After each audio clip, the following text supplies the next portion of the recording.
Good morning and welcome to another week of Crime Watch Live. Today, the tragic case of 87-year-old Eileen Blaine, who died after being viciously attacked at her home. This burglar might think he's killed my mum, but he's killed us inside. I just hope that another family like ours doesn't go through this for the sake of 30 quid and a wedding ring. Can you help detectives solve this awful crime? Jamming the switchboard both here and at the incident room on that case of Welling Garden. Just to remind you, this was the abduction and radio drop campaign and the handgun debate. Hello and welcome to Crime Watch. 12 people rang in giving the same those fantastic results.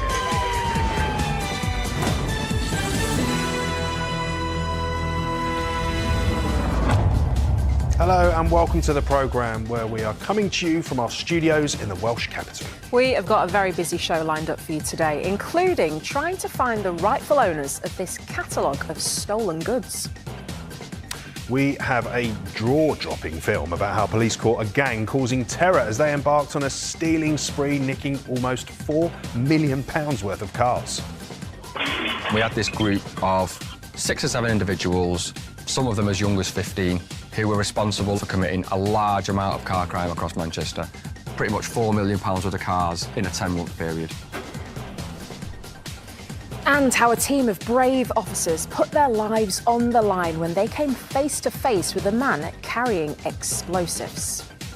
Put the gun down! It had wires hanging out of the top of the bag. At that point, I realised that it was an IED.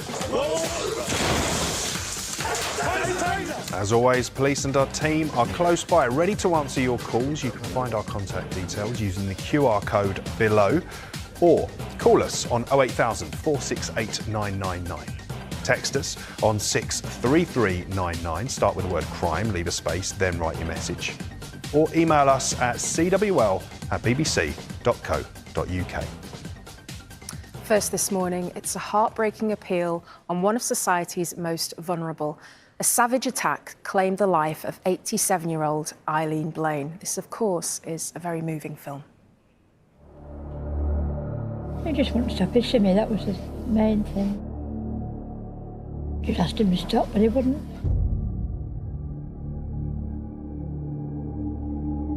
He just said he wanted gold all the time.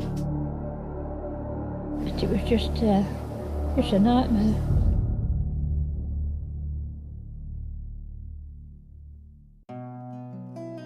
Family has always been at the heart of 87-year-old Eileen Blaine's life. She enjoyed family coming round, she enjoyed seeing our children born, my children, my brother's children.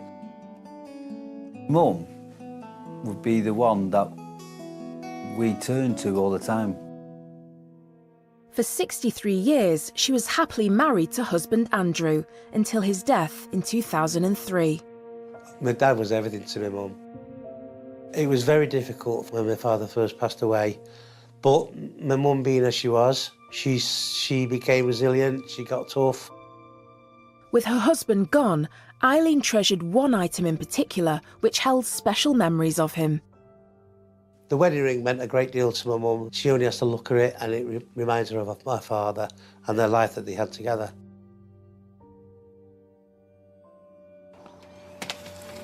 On Friday the 3rd of February 2017, Eileen went shopping at her local supermarket. She was very fit and agile for her age. On a weekly basis, she'd get a little shopping trolley and go up to the shop at the top of the road. CCTV from the supermarket shows her picking up her groceries. You don't realise how independent she was. She used to get on buses and take the dog a walk. And at 87, when you think about it, you wouldn't think she'd be doing that, would you? As she's coming home with the shopping, she thought she saw the window cleaner, so she gave him a little wave, came home.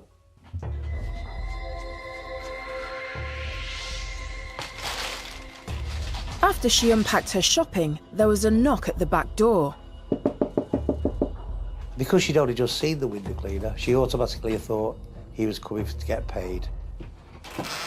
But it wasn't him. And that's when he punched her straight in the face. She didn't have time to do anything, and then he hit her again. It was relentless. He would not stop. He's on the floor, and he then continued to kick her. Eileen begged the man to stop, but he kept on, demanding gold and money. Mum raised her hands like that to say, I've got no gold, I've got no money. And unfortunately, he saw a wedding ring on her finger. Ripping the wedding ring off her hand, he dragged Eileen into the living room, where he threw her Jack Russell Sammy into the wall. At this point, he said to me, Mum, you're not getting out of here alive. Eileen was trapped. But when her attacker went upstairs to search for more valuables, she seized her opportunity. The first thing she could think of was pick the little dog up and run out the front door. And she ran straight to a neighbour's house. They called the police, but Eileen's attacker fled before they arrived.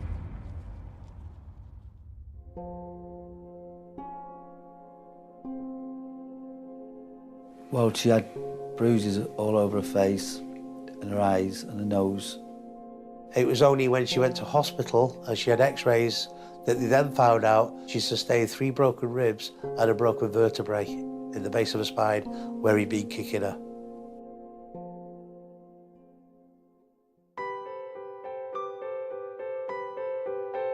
After 5 weeks in hospital, she was then really turning the corner. Despite her injuries, Eileen seemed to be making a good recovery. She was looking forward to getting home, seeing a little dog. And on the 31st of March 2017, doctors finally allowed her to go home. All she dreamt about and really thought about was, I'll be going home tomorrow, I'll be going home tomorrow. So when she got told she could go out, she was absolutely happy.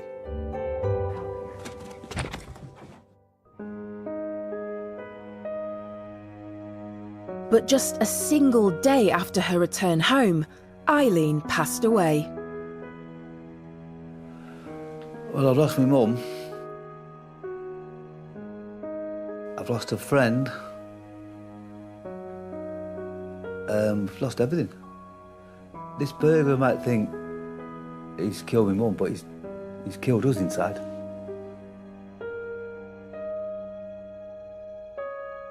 Started chucking me about and I couldn't get up and ask him to stop. He wouldn't. Yeah, it was quite nasty. He said we weren't going to get out, you see. He was going to make sure we didn't. But it was just a nightmare. We've lost somebody to speak to, somebody to confide in. You can't quantify that. I just hope that someone does catch him in the end, so that another family like ours doesn't go through this for the sake of 30 quid and a wedding ring. What a price to pay.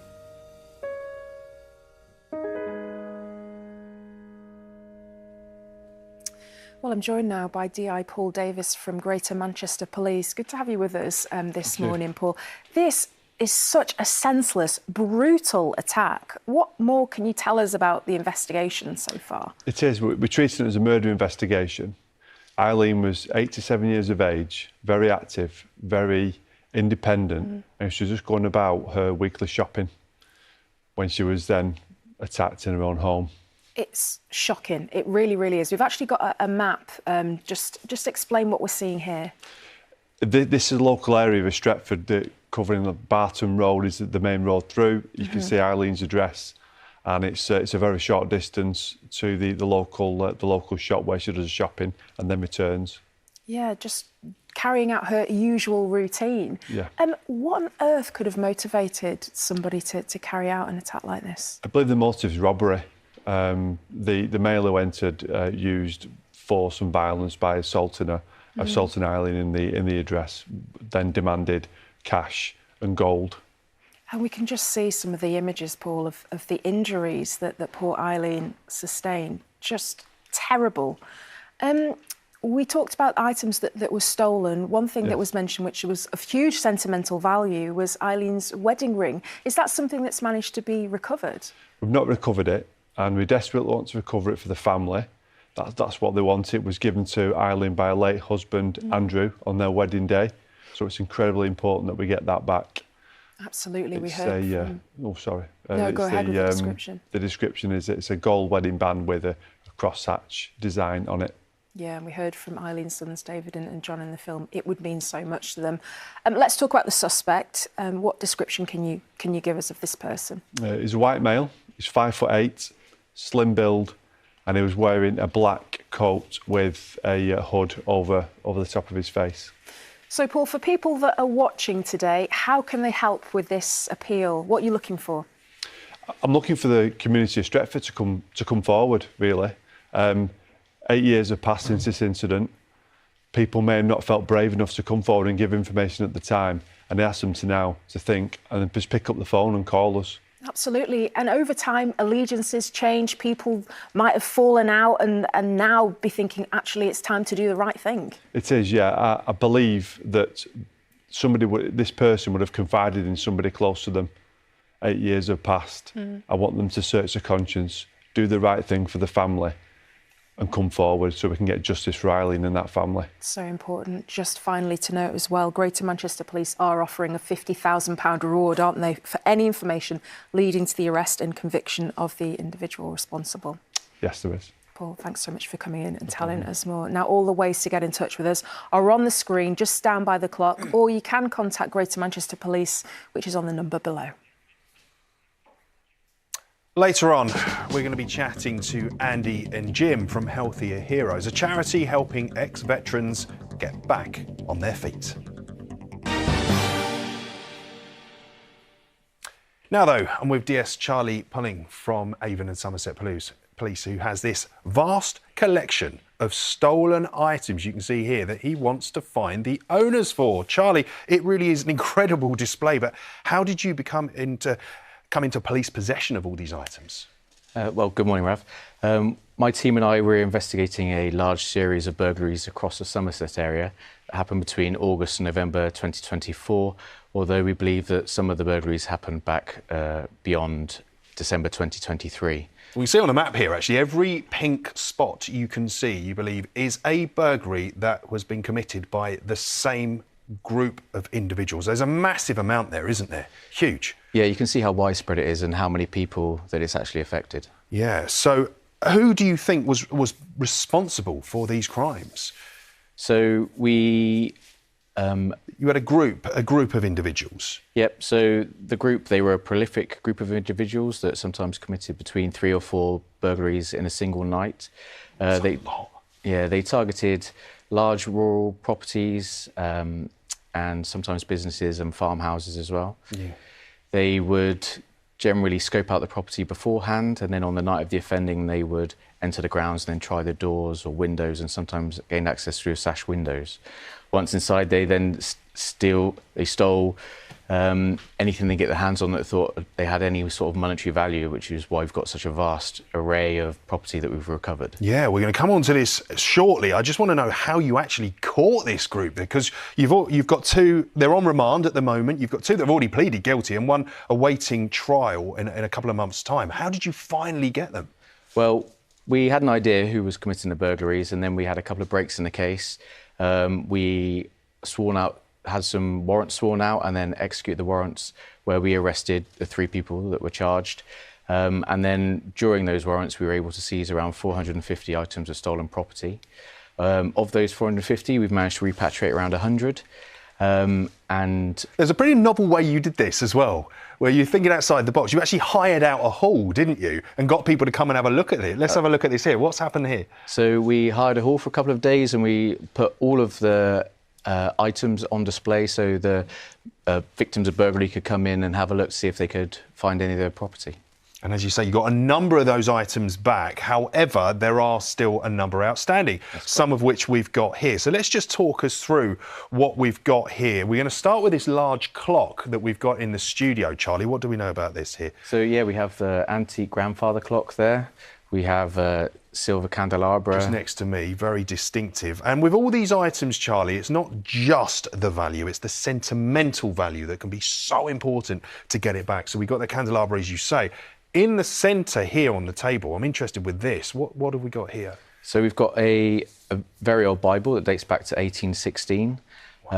So, you know, this was stolen along with a number of other valuable books as well. It's going to be very important, and someone's clearly going to want to have this back, I'm sure. If anyone's looking at these and they just say, I want to have another look, where can I get into contact? What should they do? So I'd urge any victim of burglary for the last couple of years to log on to our website, Avon and Somerset website, and check out our online gallery where they can scroll through all of the images. And then if they've got a receipt or they can prove provenance, then we'd be delighted to get those items back to them. Oh, we'd be delighted as well, Charlie. Thank you. Do take a closer look at this selection of stolen items. You can also head to our website, or as you've just heard, the Seized Property Gallery of Avon and Somerset Police's website for the full list. Next, how a dangerous gang stole millions of pounds worth of cars and were caught thanks to their online bragging.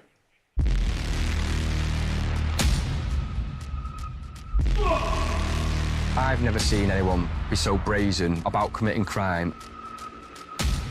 They just had no regard for what they were doing. They just saw the cars as pound signs.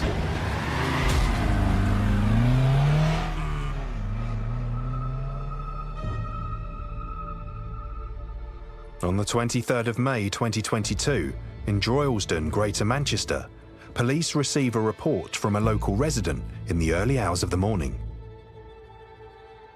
The detective who investigated the case cannot be identified. It was a Sunday evening, family time, there was nothing out of the ordinary. Parked outside, they had a Golf GTI. They went to bed as they normally would.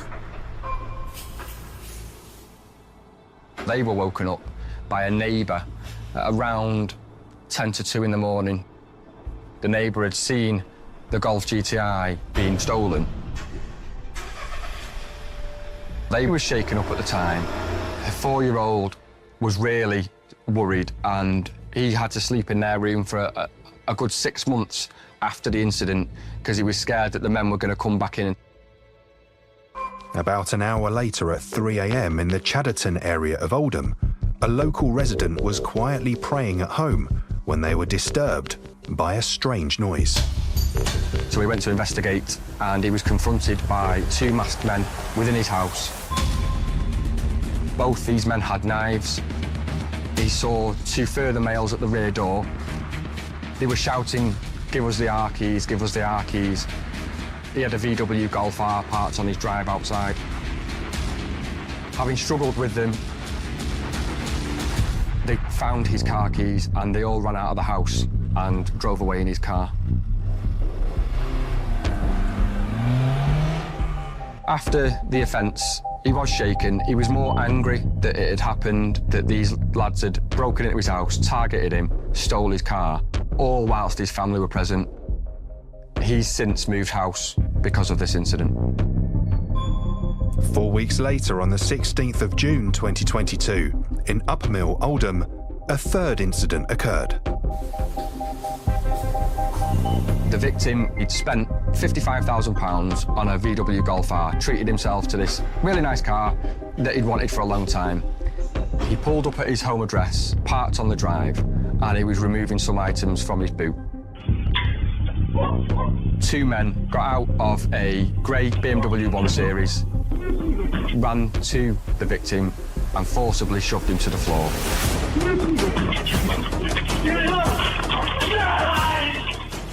They punched him, they threatened to stab him, he hit his head on the flower bed and constantly asked for the keys to his car. One of the males picks up the key, gets into the car, whilst the second male holds the victim down on the ground. He starts the engine, reverses off the victim's drive, colliding with the wall as he does so, leaving the victim on his driveway. One of the neighbours came out with a phone and tried to record the driver of the vehicle as he was driving away. He was really shaken. He had cuts and bruises to his head, but the trauma he went through on his own driveway, I think, affected him more mentally than physically. He didn't feel safe in his own home anymore, and because of this, he's had to move.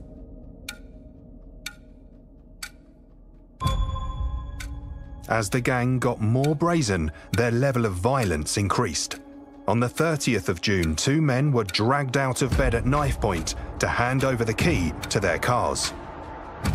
CCTV showed that the boy's father had woken up because of the commotion and seen his sons outside the address, and he couldn't do anything about it because they kept the door shut. They ran around the front of the house, stole the car, crashed it into another one as they were driving off. To have entered someone's house and dragged them out of bed at knife point was probably the most terrifying incident as part of this investigation I saw. Suspecting the crimes were the work of the same gang, the team worked closely with the Tactical Vehicle Intercept Unit, who had created a detailed intelligence picture of who could be responsible. We came together and we had this group of 6 or 7 individuals who were responsible for committing a large amount of car crime across Manchester, a huge amount of car crime, some of them as young as 15.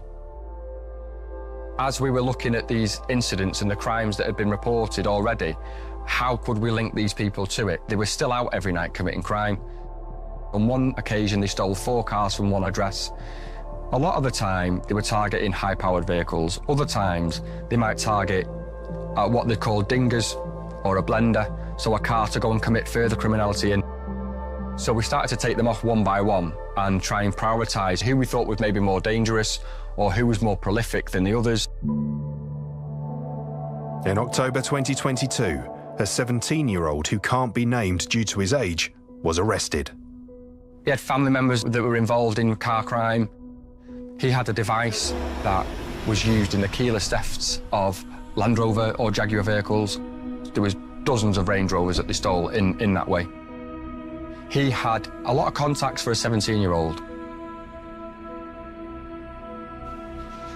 His phone was analysed and showed him bragging about the cars he'd stolen to a 27-year-old man named Kyle Camp. Camp was already in prison awaiting sentence for 2 burglaries he'd pleaded guilty to. Detectives seized Camp's phone and discovered a raft of incriminating evidence linking him to the gang. We'd now found someone that was much older, that was obviously orchestrating things. We realised quite quickly that he was one of the males responsible for the robbery in Upper Mill on the 16th of June 22. So I think he was hoping by pleading guilty to the 2 burglaries and we wouldn't then discover all the crimes that he was involved in over that summer. Through further digital forensic work and cell site analysis, police were able to gather more damning evidence. He sent a video and it showed that Golf GTI on that video and it showed the full reg of the car that was stolen at the time. It was a bingo moment.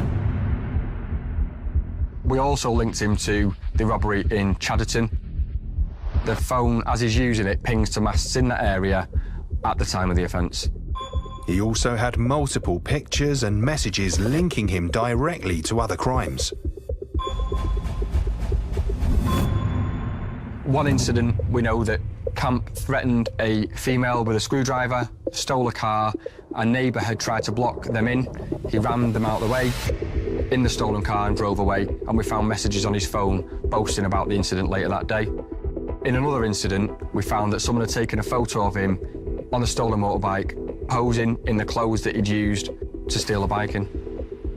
I've never seen anyone be so brazen. Police were able to link Camp to 15 burglaries and robberies over a 7-week period during the summer of 2022. We also showed, due to his age, he was a senior member of that organised crime group responsible for stealing pretty much £4 million worth of cars in a 10-month period. On the 24th of January 2025, Camp pleaded guilty at Manchester Crown Court to burglary, theft, robbery and handling stolen goods. He was sentenced to 14 years and 4 months. It was a real rewarding job for us all. Although there was a huge amount of evidence on this case, it was made a lot easier by them because they were so vain. They wanted to show off about how great of a criminal they were. It was just idiotic. He got exactly what he deserved. Just terrifying for the victims, though, targeted by that gang. Absolutely. But great police work there. Yes, good result at the end. Absolutely. Good to get the gang off the streets. We're joined on the sofa now by ex-Army veterans Andy Powell and Jim Barton. They're from Healthier Heroes, a charity providing support for military vets who are experiencing difficult times. Really good to have you both in the studio with us. Thanks so much for coming in. Andy, just to start with you, tell us a bit more about Healthier Heroes and how it all came about. Sure. So Healthier was formed based on the background of sort of like the difficulties that I faced going through my mental health struggles, addiction, attempted suicides, and basically reaching out for the help and support and not getting it. So it kind of took me 5 years to recover, going through various sort of processes, and Healthier Heroes was formed in 2018 to make sure that no one went through that same process. Oh, it's a horrible, horrible thing for anyone to have to go through. Clearly a very, very tough time, Andy. But what sort of support does the organisation offer veterans? So we offer quite a lot of support, to be fair, and the main thing that we offer is Bancroft House, so it's the accommodation side of it, kind of where Jim lives. So we're taking veterans off the streets who are homeless, veterans leaving prison who have got nowhere to live, providing that safe space and recovery programmes within.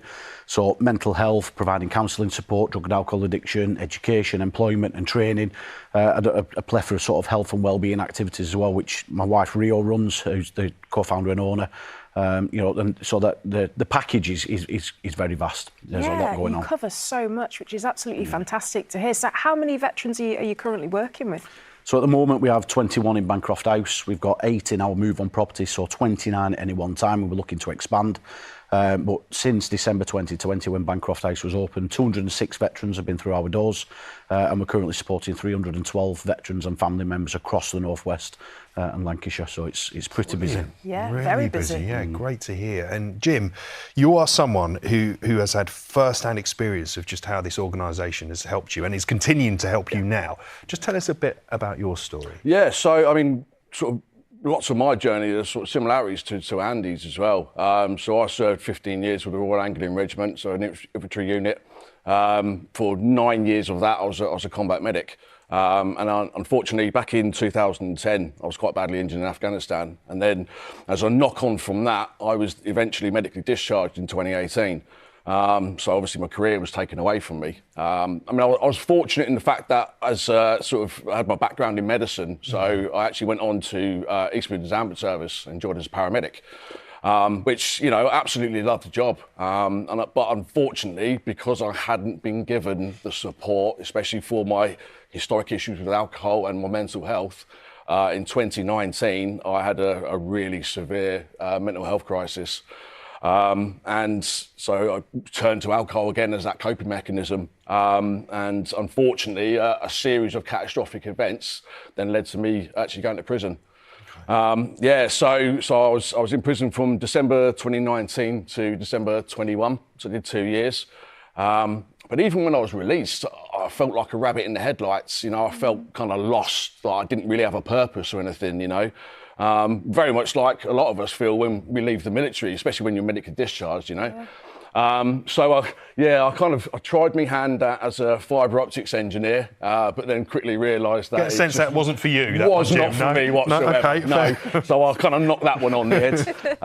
But then, obviously, well, unfortunately, Russia obviously invaded Ukraine in February 22. And to be honest, it was something that I felt I had to go and do when Zelensky did that call to arms. So you felt you got drawn to actually go and... Yes, yeah. So I basically, I booked a one-way ticket, packed my kit, and then I went and joined the International Legion as a combat medic. So I did 7 months out there on various front lines around the country. Unfortunately, I was injured twice in that 7 months, and then on my second time, I kind of, to be fair, I was physically and mentally burnt out, you know, and I was ready to come back to the UK and kind of recuperate more than anything. And then it was basically pretty much bang on a year after that was when I was introduced to Andy and to Healthier Heroes. And they've made a real difference to your life, haven't they? Yeah, absolute game changer. I mean, you know, I would openly admit, I'll be the first to admit actually, and you know, I'd say 95% of the guys that have been through Bancroft or are still currently there, you know, will openly admit that it's saved their life in some form or another, you know. It's really good to see how you've turned it around, Jim. It really is, and you seem to be in such a good place now, which is really good to see. And Andy, this is open to men, women, all services. Yeah, all services, tri-service and families as well. So it's really important that families know that we're there to support them. So it's not just the lads or the ladies that are served; it's a combination of both. So please give us a shout if you need any help. We're here to do that. Thank you so much for coming in. Honestly, it's been great to hear more. Really appreciate it. You're doing great work. Thank you. Thank you. Now, the quick thinking of officers in our next film certainly saved lives when they came up against a man brandishing explosives and a handgun.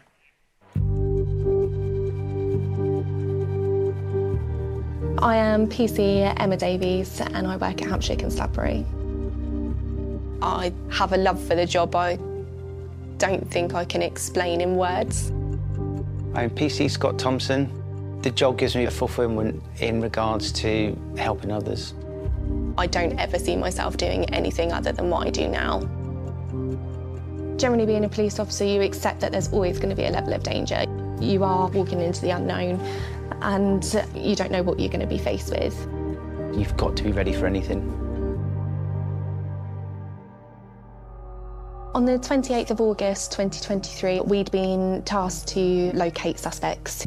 We arrived at an address in Gosport where we were trying to arrest Damian Mazakiewicz because it was reported that he had breached his restraining order. There were no warnings for him. We knew very little about him. It was just a normal August bank holiday. Sun was shining, it was really warm, not much happening out on the street. We knew that there was likely to be someone inside that property. I went round to ensure that Mazakiewicz didn't escape out the back. The officer that had gone in first saw a male coming down the stairs and he had a revolver to his temple. Put the gun down, put the gun down, put the gun down, do it now. Do it now, put the gun down. Put the gun down. Put the gun down, do it now. That's when the adrenaline started to kick in. We don't know if this is an imitation firearm, we don't know if it's a real one. Somebody could die, somebody could be seriously injured.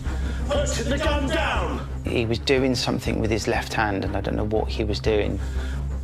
Put the gun down! And then all of a sudden you hear this bang and all just this cloud of smoke.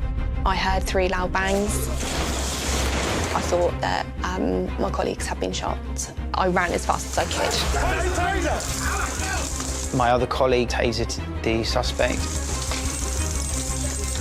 The hallway was filled with thick black smoke. I thought, oh God, he set something on fire. Get your arm behind your back! There was smoke billowing out from underneath him. It made you cough. It was unpleasant to be around.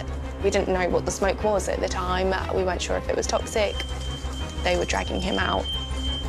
One of my colleagues was cutting a strap off from around his right shoulder. Your arm's behind your back now! When I was cutting that off, I could just feel all this heat coming from it. Is it still attached to the taser? And it had wires hanging out of the top of the bag. At that point, I realised that it was an IED. We were all in a lot of danger. The heat and the smoke coming from this device, I knew that that had to get away very quickly. I had to kick it out of the way. Get away! I could see him reaching down for a second bag. Stop, what are you doing? What are you doing? Get your bag! So I've cut that one off as well, and made sure that was out the way so he couldn't reach. He's then been stood up and escorted to the police van. I went to the boot of our car and I got the fire extinguisher and then doused the first device. The explosive ordnance disposal unit arrived. To start taking lead on making sure that these devices were made safe.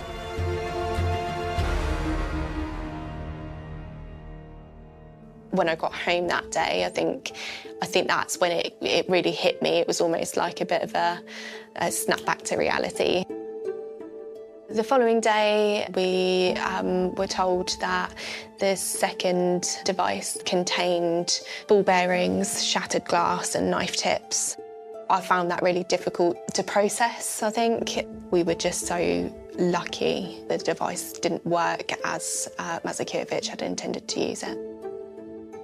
This could have been so much worse, that we could either be in hospital or not coming home at all. I think at the time of the incident, I was worried that I wasn't going to be coming home to my kids. I didn't have any feelings at that point apart from get the job done. This is what we're here for. We need to save life and limb. Damian Mazakirevich was sentenced to 4 years and 3 months. Having somebody with that knowledge that can produce an IED off the streets, it keeps the public safe and it keeps anybody else that deals with incidents like that safe.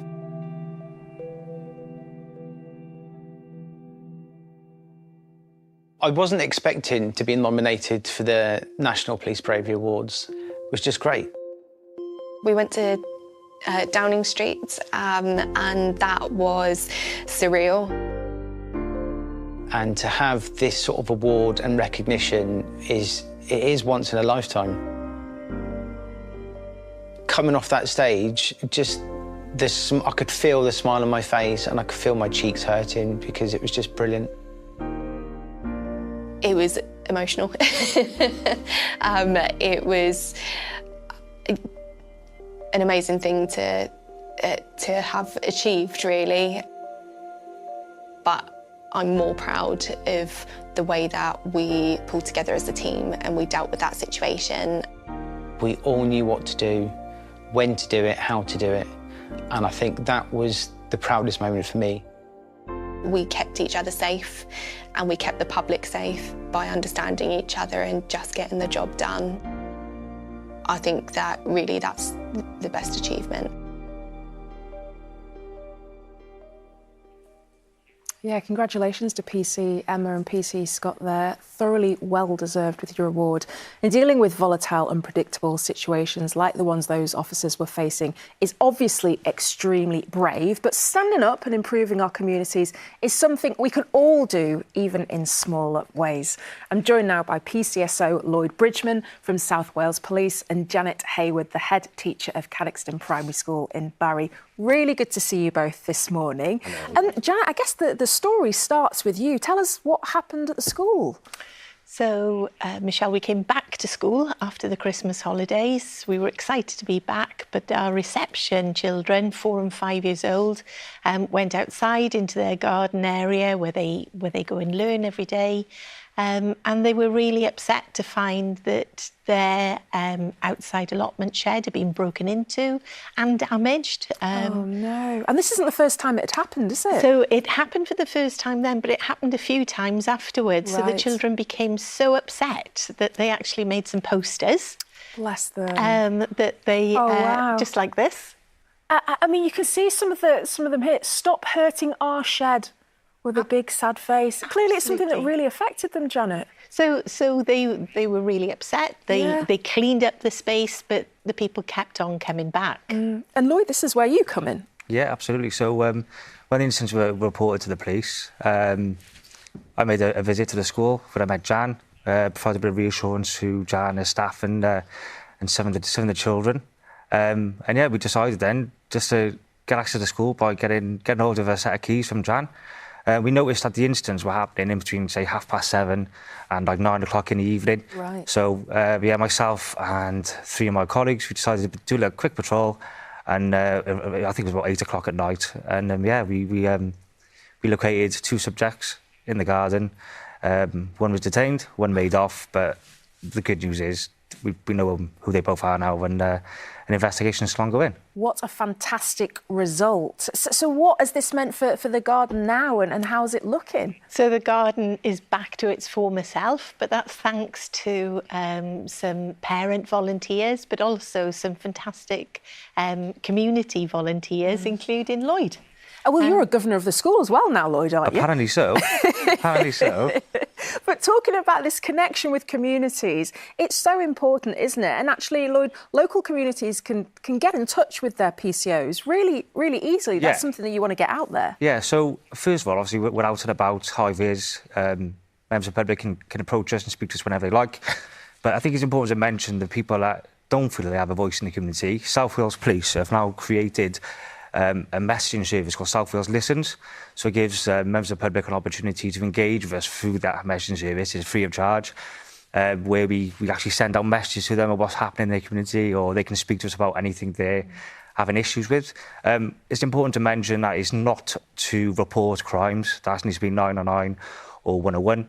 But yeah, it's just a tool for them to engage with us. We also send messages out for crime reduction, and we can also send out messages for certain events that we're doing in your local community. So they can just pop along and have a chat with us. Really useful tool. Yeah. And finally, Janet, what's the reaction been like from the students having this beautiful garden now? The children just love their garden. They love being outside. And I think it's just the thing of them understanding they're part of a community. That's the thing, isn't it? Takes a village to raise a child, and Lloyd is part of that Very village. Well said. Yeah. Thank you so much for coming in, and I'm glad it's a good news story. Thank you. Right. Thank you. We just got time for a rundown of today's Wanted Faces.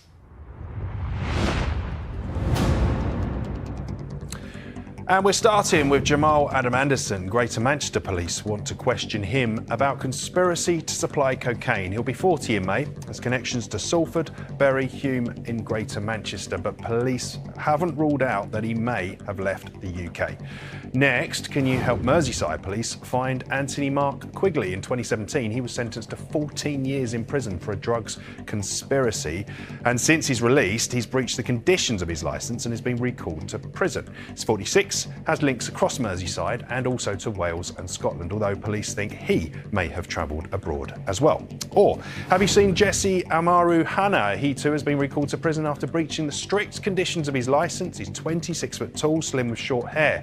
Thames Valley Police say he has connections to Dunmow in Essex and Milton Keynes in Buckinghamshire. And last for today anyway, we've got Mohammed Kebab Khan, who also uses the name Hebab.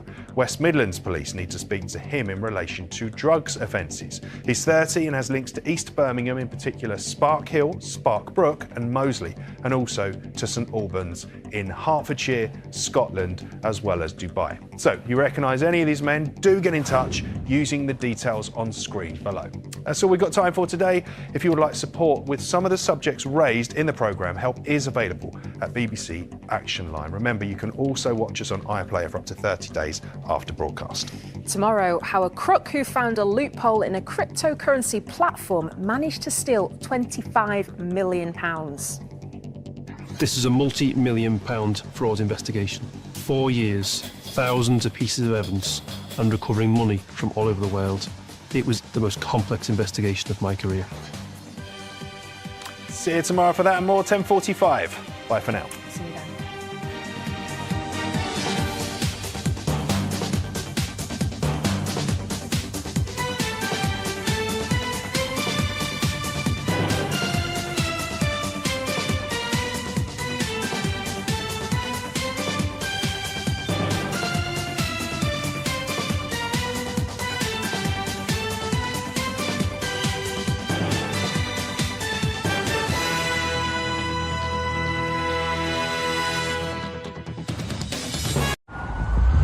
A carer calls police concerned about a pensioner. It appears that the lady is unresponsive. They were concerned that the circumstances weren't quite right. The woman's dog is found alone and frightened. The place has been ransacked. So who's done that? Sometimes things are not obvious to see at face value. How are you supposed to pay you? There was a murderer on the loose in a very quiet village where everybody knew each other. How can the crime scene tell us the story as to what has happened? Someone in the caravan! We need to find out who they are. We need to catch that killer at that crime scene. Police! Open the door!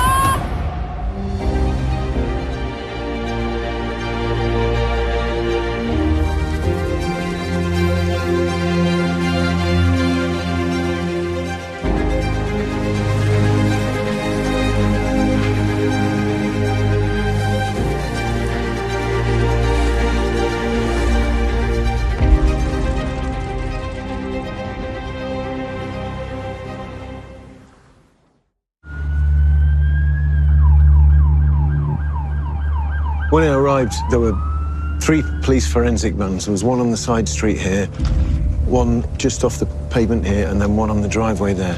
So it's obvious that there's a very serious incident that happened in the street. In the quiet village of Fleckney, a large police presence outside the pensioner's home quickly attracts attention.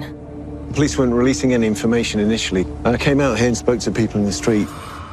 People were frightened and scared. There was no confirmation of the victim, but people obviously knew who the neighbour was. The resident is 72-year-old Jane Hings. We went out there to chat to the residents and the locals, and we got the picture that she was a popular figure who lived on her own with her beloved greyhound dog, Paddy. She had had a fall recently, and this meant that people in the village helped walk the dog, Paddy, when it was obviously too much for her. I was due to go over about 10 o'clock on the Sunday, just for a chat and to pick Paddy up. And I was running late, as always, and she hadn't called me. And I thought that was really weird, so I tried calling her on the way. Didn't answer, just went straight to answer phone. Kept trying her, nothing. So just carried on over, literally pulled into like the top end of her close and just saw loads of police cars and forensics. There was a lady just standing there with Paddy on lead. That kind of told me all I needed to know. One of the villagers that I knew had come up to me and was like, oh, you know, it's probably just like natural and all that. And I was just like, it's not, I know it's not.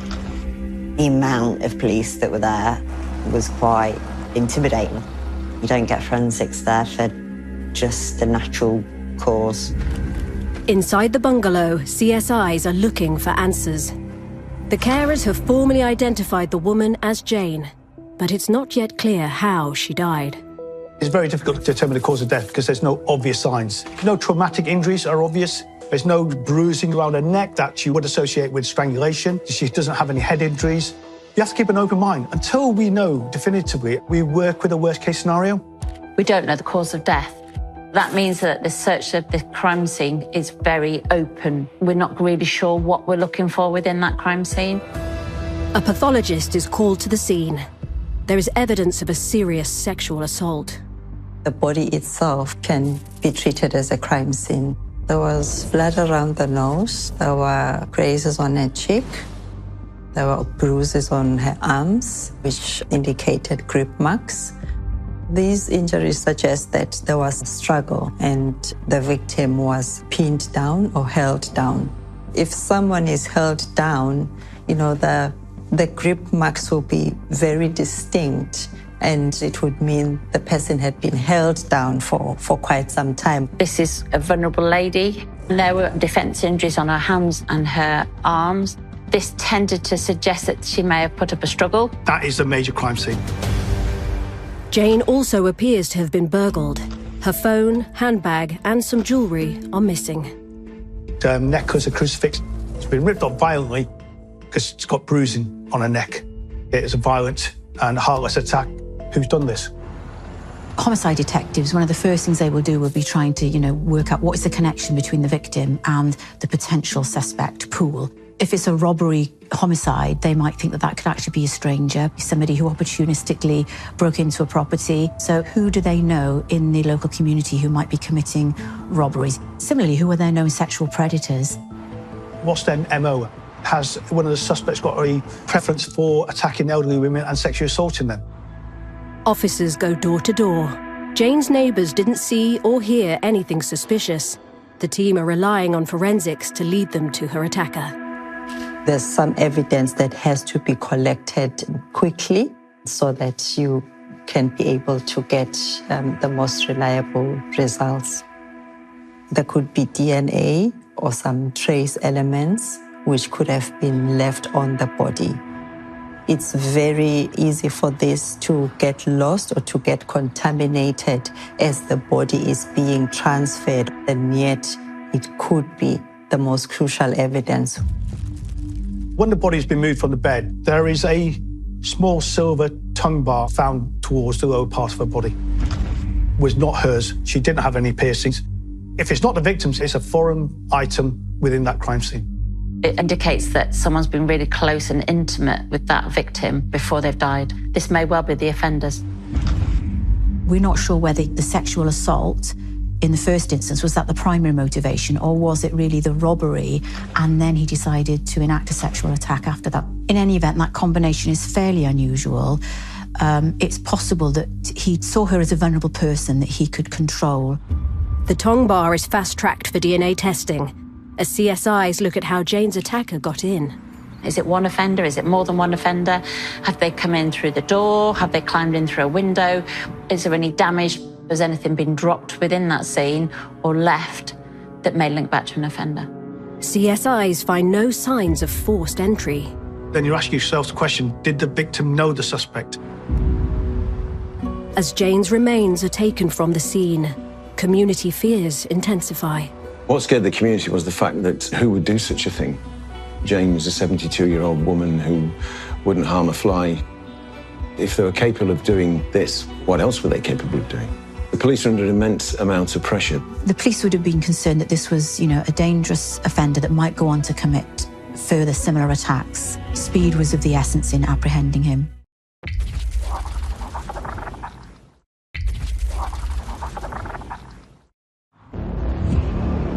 Police have launched a murder inquiry after an elderly woman was found dead at her home in Fleckney. Detectives say there were signs of a disturbance in the property and forensic searches are continuing there. Police in Leicestershire are investigating the suspicious death of a pensioner. 72-year-old Jane Hings appears to have been sexually assaulted in her bed.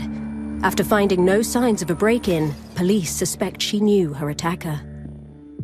In most cases, women are killed by their intimate partner or their former or current partner or lover. In just 7% of cases, the victim is a stranger to the offender.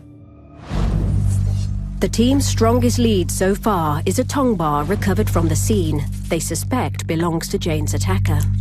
We drip water onto the end of the swab. It's important to work out the best place to get the DNA. The DNA is going to be all over this tongue bar, so I'm going to hold it right at the tip with some freshly cleaned gloves, and then I'm going to take some swabs from all around this tongue bar and all of the surfaces around it. As they wait for the results, CSIs continue to search for evidence at the scene, while detectives take a closer look at who was in Jane's life.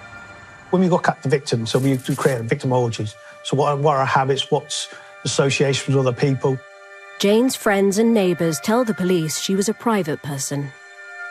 She had no close family relatives. She lived on her own. Her life was her dog. She loved her dog. She rescued Paddy from a rescue centre. He was very spoiled.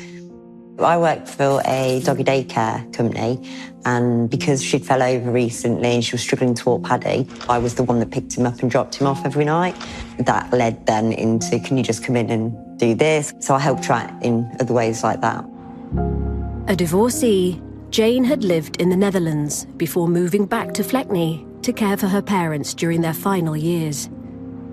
Jane was a lovely, caring lady, took pride in her appearance, always had her hair done. She had some close friends that would take her to the hairdressers and take her shopping, literally every week, and do those things for her. And then she'd got her other friends that were a bit further away that would go to church with her or visit her in hospital or go around and have fish and chips with her. I think she was happy. She was a well-loved character in the village, and she gave money to charity even though she didn't have a lot of money to spend on herself. Detectives discover that Jane was hospitalised 3 months ago after falling and breaking her ribs. She's very limited in mobility. It may well be a targeted approach based upon her vulnerability. So now we have to focus on that. After she'd come out of hospital after the fall, she needed a lot more help with things around the house. And even just your little jobs like that she couldn't do. She got loads of walking aids and, you know, just things like that. So even like the making a cup of tea was a bit of hard work for her. So she probably did trust people a bit more to help her because she had no choice. Had the suspect previously worked or did some work around the house? Or is there someone who lives nearby that potentially do this kind of crime? Because most burglars are local. Fleckney is about 9 miles south of Leicester. It's a very tight community. It's the place where everybody knows each other, but in a nice way. It has a primary school, it has a shop, a couple of pubs, a village hall, which is often quite full of people with different community groups meeting. Part of the reason that everybody was so shocked was that this sort of thing just does not happen there. We look at other intelligence around the community that we can utilise, especially through the Safer Neighbourhoods teams, because they have the finger on the pulse. When they're in the local communities, they know exactly what's going on, who potentially could have done this. As well as finding who attacked Jane, the team still needs to determine how she died. As they await the post-mortem results, CSIs look for clues in Jane's bedroom. Not being able to find a cause of death can be quite frustrating. Has someone actually murdered that person? If we can determine the cause of death, it's then possible for us to then either find a weapon or try and link an offender to the crime. The team investigating thought that she was actually murdered on the bed itself. Everything indicated that everything happened there. The deceased was found covered with a duvet. Her face was covered. It's really important to then work out, has this contributed to her death? Has the victim been smothered either with the duvet or with a pillow? It's really important for the bedclothes and the pillows to be examined and recovered for any potential trace evidence on them. Further examination of Jane's bed leads the team to believe Jane's attacker is careless. There was a baseball cap that was found behind the headboard of the bed. This lady isn't the type of lady that will wear baseball caps, so why is there a baseball cap? Maybe it's been dropped by a relative, maybe it's been there for a considerable period of time, but also maybe that could have belonged to the offender. This then becomes quite a significant find. Potentially, the victim has been sexually assaulted on the bed and the baseball cap has been either thrown or fallen off behind the headboard.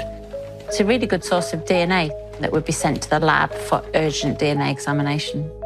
You can't say when it's been placed there or however long it's been in that property, but what you can say is who's brought it in there or who hasn't brought it in there. It had distinctive markings on it and it was an unusual colour. Has anyone been seen in the area on CCTV wearing this baseball cap? If so, who was that person? None of Jane's friends or helpers recognised the cap. It's sent for DNA testing. I'm just checking to see if there's any blood or any hairs within the baseball cap. Most hairs that you find inside a baseball cap are actually broken hairs, so they don't normally contain a root. It's the actual root where the DNA is mainly held. You can get DNA from hair shafts, but it's significantly reduced and a lot more difficult. If there's no hairs, the best place you've got to look for DNA now is around the sweatband. The best way to examine this is to use mini tapes, and instead of swabbing, the sticky surface actually just takes off the DNA. Forensic scientists would then extract the DNA from the sticky side of that tape. Given the seriousness of the offence and given that the suspect was at large, the police were having to make some very important decisions early on. We call these fast-track decisions. The decision to fast-track this evidence was a really crucial one. Just 36 hours after Jane was found, forensic scientists have a result. The tongue bar and baseball cap have returned the same male DNA profile. It's uploaded on the database, and there's a match. To 25-year-old Craig Keogh. Keogh had previous convictions for theft and burglary, and among those, he had burgled the sports centre in Fleckney Village, but also he had burgled his own parents' house. The suspect is careless and reckless. Total disregard for any sort of respect for anyone at all. Some young men start to value violence as a way of resolving their difficulties and, in fact, sometimes their insecurities. There's a lot of really good research now that's looking at that connection, and they're suggesting that the kind of this very fragile male psyche or ego that's been damaged is part of the explanation, but that you've got to then have been socialised to value violence. Craig Keogh is found to have had a difficult upbringing and is a known drug user. He's currently unemployed and has no fixed address. The police knew he was a local man and had lived in the village, but they weren't sure where he was at the moment, but they knew that they had to arrest him as soon as they could.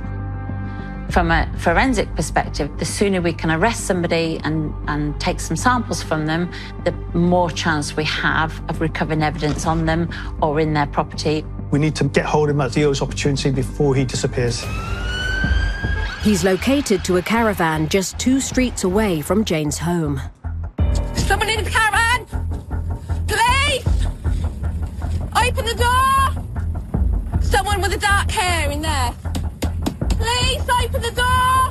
It's almost quite exciting from a crime scene manager's point of view to know that the police are out trying to find somebody on the evidence that you found in that scene. Right, don't move, mate. What's your name? Craig, stay there. Come out. Craig. Right, hands behind back. It's very calm. There's no kicking and fussing. Right, at this moment in time, I'm resting. 617. I've got Craig. There's no fight. He's very calm, especially when he's told about he's been arrested for murder. You don't have to say anything. Basically, I'll make one question. Something which relates to rely on the court. Anything you do, so maybe given evidence. Do you understand everything I said to you? Time rest, 12:36 hours. It's interesting to see his reaction, or lack of reaction. He's very nonchalant about it, just a very, very odd behaviour. He certainly doesn't appear to be alarmed or distressed or disturbed. Perhaps he even felt that his arrest was inevitable. Detectives are questioning a 25-year-old man on suspicion of murder. He was arrested at an address in the village just before 1 this afternoon. The man was taken to an unnamed police station in Leicestershire. Craig Keogh is interviewed under caution. Have you got any piercings? Probably a bit. You got piercings? Okay. Anywhere else? Yeah, it's on good. Your tongue? Police ask if he knew Jane. I was walking through the village and I saw this lady and our shopping bag broke and I helped her and then I carried it to the house with her. Keogh did walk her dog on a couple of occasions. This is how he became introduced to Jane Hings. He would realise the situation that she was in, that she was a 72-year-old woman that lived on her own. It could be someone being kind, but supported by everything else, the tongue stud, the hat, the previous history of burglary, it's all red flags. So he's got knowledge of her habits, knowledge of her vulnerabilities and knowledge of the layout of the property. So he would know where her jewellery's kept, what jewellery she has, if there's any cash in any locations. When was the last time you saw her then? The last time I saw her was Sunday night. Okay. What time would that have been? I got there for about 10:30. You got there at 10:30? Yeah. During the interview, he admits being inside the property on the night of the murder. Now you can focus your priorities, you can focus your resources on the suspect. You know the forensics relate to him from the tongue stud. What's the intelligence profile? What do we know about him? So if we take from 10:30 at night then through to when you left at 11, Yeah. tell me exactly in detail what happened. Well, we were watching a little film on the TV, and then she asked me to have sex with her again. Yeah, very shocked. All he's doing is creating a narrative for himself. He's creating a storyline for himself, one that he'd think he could believe himself, and then hopefully someone else will believe him. That's calculated. Just tell me exactly what she said to you about having sex. She just said, Craig, will you have sex with me? But the first time it started off was about a month ago when I was in the house and she just came into the front room naked and she was like, Craig, come and do it with me and I'll pay you. How much does she pay you? She paid me £200. £200. And it happened a month ago, the first time. And then she asked me to come back a month later. And then it happened again. I think it's pushed it so far that it's happened several times now. If it was just a one-off, then they won't believe me. But if it happened several times, yeah, they might believe me. Police are convinced that this offender has committed this crime, but it still needs to be proved beyond reasonable doubt so that it can stand up in court, so a jury can understand what's happened, particularly if they don't have an exact cause of death. In forensic terms, it's quite difficult for us to prove or disprove what's happened because he's admitted being in the house and that he'd had consensual sex with the victim. He's kind of negated the fact that we might find things there. The investigation team have got to work fast because they need to reassure the community that they've got the right person. So what's their story? And then you tear their story apart.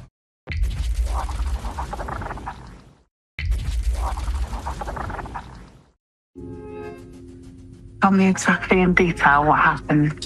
Well, we were watching the little film on TV, and then she asked me to have sex with her at the end.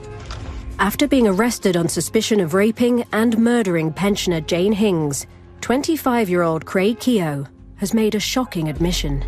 She's like, I'll pay you more this time. I was like, okay. I didn't think anything of it. And that was it, really. And she said she felt sick, and then I left her.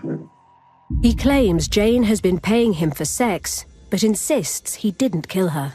One of the main reasons why suspects will do that is because they might know that their DNA will be found. So by saying, well, yes, of course I was there, then they're not implicating themselves in the crime and they're actually providing themselves with a good reason for being there. There is one excuse there now. You could add an element of doubt there. With Jane's cause of death unknown, police don't yet have grounds to charge Keogh with her murder. The perfect world is you have a motive and you have a cause of death. There is no perfect world. So you go in with the information you have and you work with that. As an SIO, you would look at everything. If he's saying he's had some sort of sexual relationship, okay, where's the evidence to support that? Hours after arresting Keogh, the team receives the initial results of the post-mortem. There can be some bruising that can be associated with consensual sex, but in sexual assault, there would be significant bruising and damage that will be found. The pathologist finds Jane's injuries make consensual sex implausible, though they can't be definitive. The cause of death is still unknown.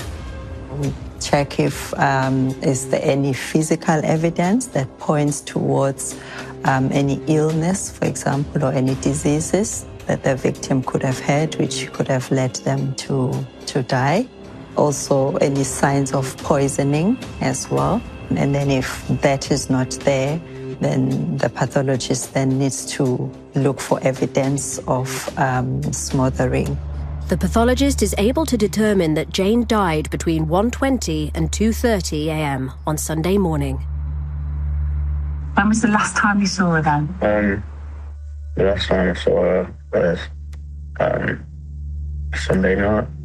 Okay. What time would that have been? I got there for about 10:30. Keogh claims to have stayed at Jane's for half an hour, leaving at 11 p.m. It's a ever-evolving scene. There may be other evidence that may be able to narrow down the timescales, in which case you might be able to narrow down when that DNA's been placed there. The suspect said that he'd gone there to watch a movie. Is there something to watch a movie on? Is there a digibox, or is there a video recorder or a DVD player or something? Is there evidence that there is a movie that's been played? If so, does that fit with his story? Jane's digibox is recovered. There's no record of a film being watched on the night she died. It's not definitive. However, it's another piece. It's circumstantial evidence, and what you're doing is adding that piece to everything else that's going on, and you bring this circumstantial evidence together. We need to identify his movements beforehand. Where had he been? So do we have any CCTV footage of him? Did he use his card anywhere? Following the financial trail, Craig Keogh is located in a pub on Saturday night between 9 and closing time, just 5 miles away from Jane's home. Keogh was caught on CCTV at a pub in Oadby at the time that he suggested that he was watching a film at Jane's house. Detectives immediately notice Keogh's distinctive baseball cap. Now, that is significant. It's the same cap that was discovered and recovered from Jane's house. So he's gone from the pub to the crime scene. The CCTV shows he was very drunk. May have taken other things. He seemed to be acting in a very strange manner, acting erratically. He had been trying to sell people cocaine, and I think he even tried to sell a couple of the pub managers some of the cocaine as well. The connection between drugs and violent offending is complex. It's never just the drug has caused it, obviously, because there's lots of people taking all sorts of drugs all the time and don't commit crimes. But it is implicated in some offences, and certainly cocaine is one of the drugs where there's the most robust evidence that there can be a connection in some instances. But it's complicated. There's been some great research done in the United States which shows that if you weren't a violent offender before you started taking cocaine, that you're not likely to suddenly become a violent offender. But if you've got some violent history prior, that the ingestion of cocaine can kind of escalate your involvement in violent crimes subsequently. Witnesses tell police Keogh became increasingly aggressive and was overheard loudly complaining. He's indicated that the night was boring. He wanted something else to do. He apparently had plans with a couple of girls that he was going to go out with. He may have thought that he was going to have some sort of sexual encounter with them, but that didn't happen. After leaving the pub, Keogh is seen vandalising cars and gardens, kicking a wall and throwing himself into a bush. At 1:10 a.m, CCTV captures him being dropped off home alone. The suspect got a cab back to his caravan. Instead of going home, decided to walk away and walk towards Jane's house. It was in the middle of the night. That's her last moments. And the fear is heartbreaking. That particular night, we just had a really long conversation. It must have been about an hour on the phone, telling me more about her life and everything. She was telling me where she worked abroad and things like that, and she was a nanny. So, yeah, it was just, we had a really nice conversation that night. But mainly it talked about Paddy.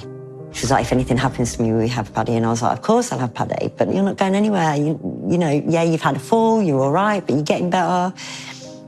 But then it just gets taken away. During that conversation and that call, at no point did she mention the suspect coming round. The next CCTV captures Keogh coming home, only to turn round and head back towards Jane's home. Police believe Keogh may have returned to rape Jane for a second time. That really massively shocked me. Like, I can't, what goes through someone's head to do that? It's control, isn't it? That's what it is, power. It's unusual the suspect returned after his initial assault to carry out that kind of attack on a female victim who is clearly more vulnerable. Does say something about his mindset, perhaps because they haven't got control in other aspects of their lives. The team is even more determined to get justice for Jane. After ruling out all other possibilities, the pathologist advises there is only one possible explanation for how she died. They had a very high index of suspicion, which pointed towards the victim being smothered. It takes about 4 minutes of lack of oxygen to cause lethal brain damage. It's disturbing and quite shocking. Jane's injuries indicate she was suffocated with a soft object, leaving no apparent marks, making it impossible for the pathologist to be sure.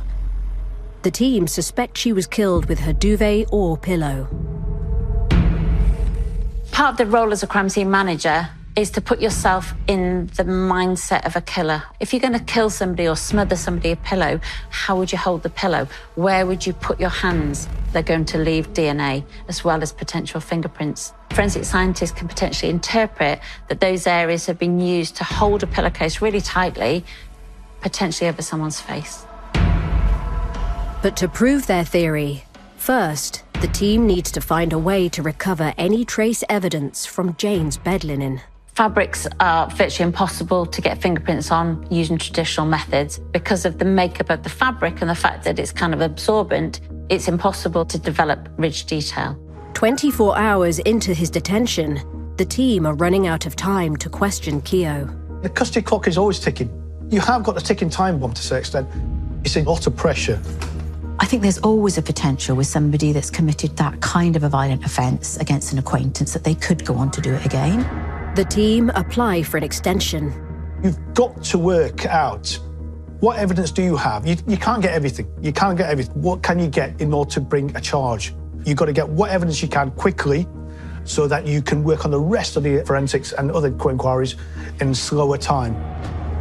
Detectives have been given more time to continue questioning a man on suspicion of murder. The superintendent's granted permission for him to continue to remain in custody for a further 12 hours. Further forensic examinations, meanwhile, have been taking place. With just 12 hours to charge Keogh, the team focuses on linking him to the burglary and Jane's stolen belongings. After being seen heading towards Jane's house in the early hours of Sunday, he's captured again later that morning. At 9:30 a.m, he leaves home with a bin bag. It's really important for us to try and ascertain what might be in that bin bag. Where was he taking the bin bag? The team appeals to the community to check their gardens for any suspicious items. You want to know where is her jewellery. Also, her phone is missing as well. So where is her phone? The incident room receives a tip-off. Information is brought to the police's attention that a mobile phone has been dumped in a nearby drain. It's really important to recover this phone as quickly as possible because if it's in a drain, it's probably likely to get wet and can be covered in quite a lot of gunk and mess. So the chances of getting DNA and fingerprints on that is dramatically reduced. But there still may be information that's obtainable from the SIM card. Any photographs or text messages or phone calls are still recorded on that SIM card. The phone is fast-tracked for testing and confirmed as belonging to Jane. But to link Keogh to the crime scene, the team still needs to locate Jane's stolen jewellery, valued at over £1,000. Where would they go to dispose of the jewellery? They're not going to dump it, because the whole point of doing a burglary is to take property and sell it. So we target the pawn shops, speak to them, put photographs of the types of jewellery out there, and work in partnership with them to identify who's brought that jewellery in. Keogh is traced to Leicester, where he buys a new tongue bar before calling in at a pawnbroker. Officers recover jewellery Keogh pawned for £105. It matches the description of Jane's stolen jewellery. You're trying to potentially link it back to the victim. You need to think about how you're going to swab it for victim's DNA, so the person that used to wear the crucifix. The area that's important to swab on this, it will be around the chain area, because that's where it's going to be rubbing against somebody's neck, which is actually quite difficult to do because it's a really intricate chain.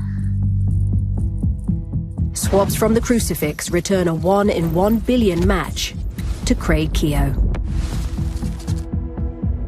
Why would a 25-year-old want to do that to a 72-year-old woman?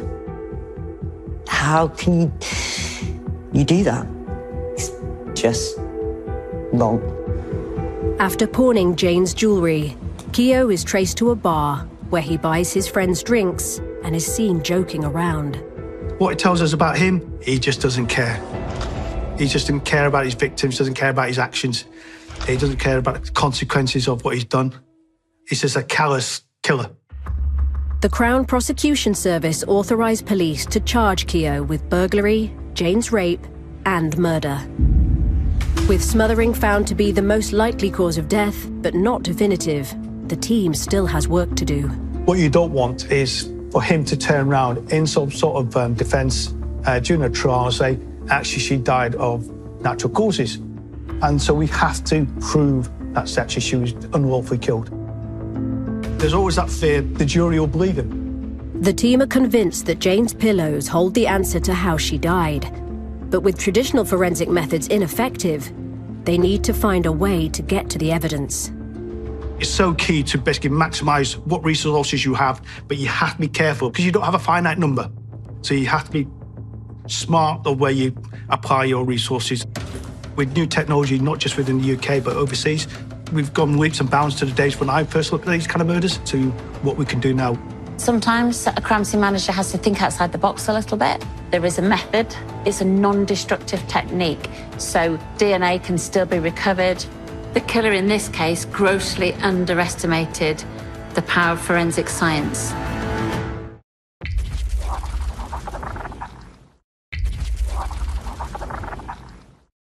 Police investigating the death of pensioner Jane Hings have charged Craig Keogh with her rape and murder. DNA has linked Keogh to the crime scene, but as the trial approaches, they still need to prove their theory that he smothered Jane. Convinced one of her pillows is the murder weapon, the team has identified an innovative forensic technique that could finally reveal vital evidence. Vacuum metal deposition is one of the few techniques that can actually develop finger marks on fabrics. VMD technology is a coating process. It's quite often used in the commercial world for something as simple as coating greetings cards or the baubles of a Christmas decoration. We're heating up metals, and those metals are evaporating and then depositing on the residues that we leave from our fingerprints on the surface of the evidence. Using VMD develops 15% more fingerprints than any other method available. Evidence is placed in a vacuum chamber, and tiny amounts of metals such as gold and zinc are heated and vaporize. The vape attaches to evidence, revealing where it's been handled in a reversed image. Everybody leaves a trace on items that they've handled or touched, and these are made up of different things. So they are amino acids, fats or fat lipids, and water. We're not just looking for finger marks. We're just looking for the presence of where somebody's touched an item. And that's important when you're extracting or swabbing for DNA. Jane's pillowcases are sent to a team of experts. So we're simulating the attack. We're going to process this pillowcase in the VMD to identify the areas of touch. VMD is unique in the way that it can be used on all types of evidence, so whether it be paper, fabrics, metals. So when we're talking about metals, knife crime is a big problem. So getting fingerprints off of knives, even when they've been washed, and things like fired ammunition. Your fingerprints are still there. But until now, no one has attempted to use VMD to identify the presence of a victim and a perpetrator on a pillowcase used in a smothering. Sometimes you have to try things that you've never tried before, and kind of try something like that is really revolutionary. We've explored and exhausted every other technique. Let's try this and see if it works. We've reached the vacuum level required. Now what we're going to do is to start the heating of the gold. What's happening is that the gold gets absorbed into those biological residues, so the sweat that we've left behind. Experts use gold as it readily sticks to fats and residues left behind by fingerprints. The results from Jane's pillowcases are chilling. There are visible fingerprints and visible areas of rich detail on the edge of this pillowcase. What we're seeing is the grab impressions of where the hands were placed to place the pillow over the person's face. In the centre, there's also a saliva mark, potentially from our victim's face. That was not a natural occurring event.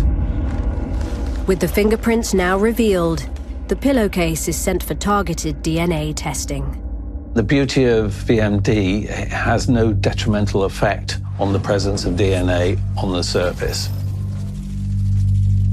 Using the chemical enhancement identifies particular areas of importance instead of having to examine the whole pillowcase. So the areas that could be DNA swabbed would be these areas on both sides where it's been grabbed, and then also the area in the centre where it's been placed over someone's nose and mouth. You can get sweat from the nose area and then obviously saliva from the mouth. The DNA profile of the saliva area came back as the victim. The DNA profile towards the edge of the pillow where it looked like it had been grabbed came back as the suspect. This is the murder weapon.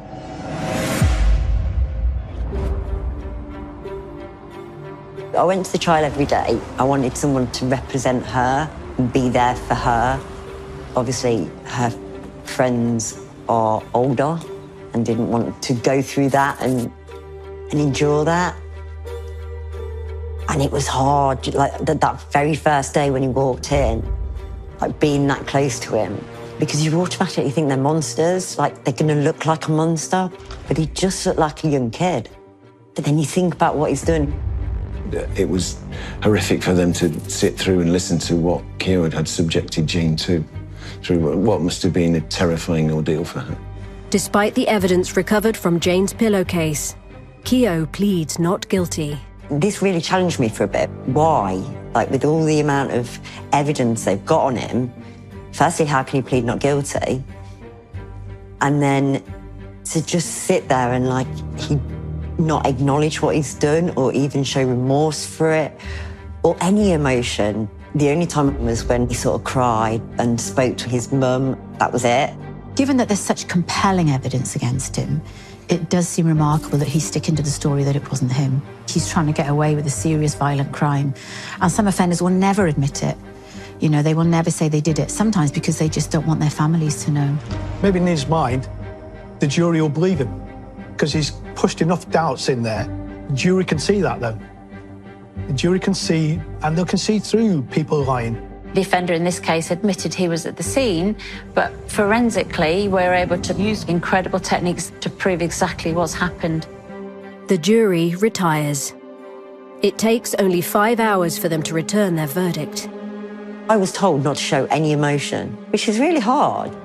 Keogh was led into the dark and was just deadpan. A man's been jailed for life for raping and murdering pensioner Jane Hings. Sentencing him, Mr. Justice Jeremy Baker told Keogh his actions after the crime were callous in the extreme and he'd shown no remorse. Keogh is sentenced to a minimum of 32 years for Jane's murder and 2 counts of rape.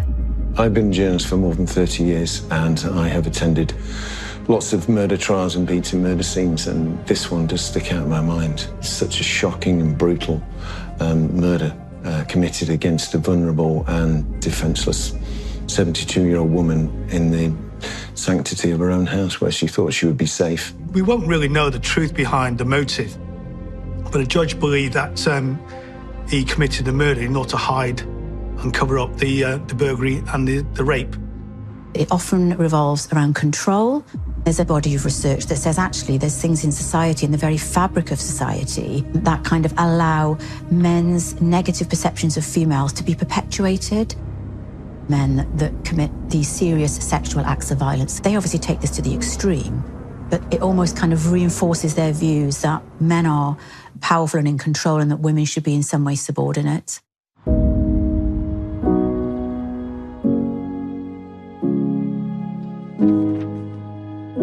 Start off with it was hard because my phone was quiet. She'd call me probably 10, 20 times a day, and someone took that away for nothing. As promised to Jane, Michelle looked after her beloved Paddy. When Paddy came to live with us, the first few weeks he was very nervy, loud noises, big bangs. Who only knows what he experienced that night. But eventually he became one of my pack and, yeah, lived out the rest of his life. Jane was beloved by her friends and neighbours. Her death was a huge loss. The community really came together. They set up an online appeal to raise money to pay for Jane's funeral. And they raised the money within days. He gave her a really good send-off where everybody shared memories of Jane and her dog, Paddy. The sea of flowers that were left in front of a house, it was heartwarming because you think nowadays that we don't know our neighbours, we don't care about people, but actually people do care.